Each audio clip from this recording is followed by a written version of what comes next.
Magandang araw mga kababos. Narito ang latest news ngayon sa PBA. Coach Charles Tew, official ng bagong head coach ng Phoenix Fuel Masters. Phoenix, nagtanggal ng mga players nila. Coach Chito Victolero balik na sa pagko-coach.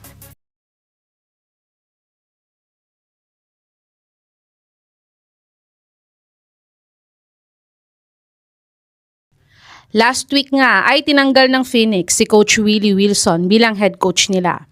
Ito ay dahil hindi niya nga napapasok ang Phoenix sa PBA playoffs. At halos 2 seasons nang hindi pumapasok sa PBA playoffs ang Phoenix. At si Coach Charles Tew nga ang narurumor na magko-coach ng Phoenix last week pero itinanggi niya pa ito.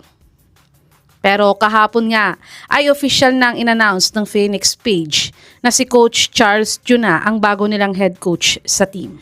Pero hindi nga siya aalis sa St. Benilde dahil siya pa din ang magiging team consultant ng team na to.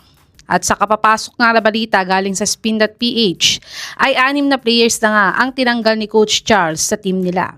At ayon nga sa reports ay ito sina James Quecotay, RJ Hasul, JJ Alejandro, Yusef Taha, Sean Manganti at RR Garcia. Nilagay na nga sila sa unrestricted free agent list at wag na daw silang magpakita sa practice ng Phoenix pag bumalik ang practice nila. Kaya't pwede na nga silang isign ng kahit anong team ngayon sa PBA. Sa tingin niyo mga kababos, may mga bagong players kayang kukunin si Coach Charles sa Phoenix kaya niya binitawan ng 6 na players na to ng Phoenix. I-comment niyo na po yan sa baba. Tumungo naman tayo sa balitang balik head coach na nga daw si Coach Chito Victolero. Si Coach Chito nga ang former head coach ng Magnolia Hotshots. Pero last off-season nga ay pinalitan na siya ni Coach L.A. Tenorio dahil isang championship nga lang ang naibigay niya sa Magnolia Hotshots sa loob na 9 years na pagko-coach sa kanila. Kaya't binansagan nga silang intro voice ng PBA. Kaya't dahil dito ay siya na mismo ang nag-step down last off-season bilang head coach nila. At wala pa ang PBA team ang kumukuha sa kanya hanggang ngayon. Pero ayon nga kay Sir Homer Saison ay baka siya daw ang papalit bilang bagong head coach ng Mapua Cardinals sa NCAA.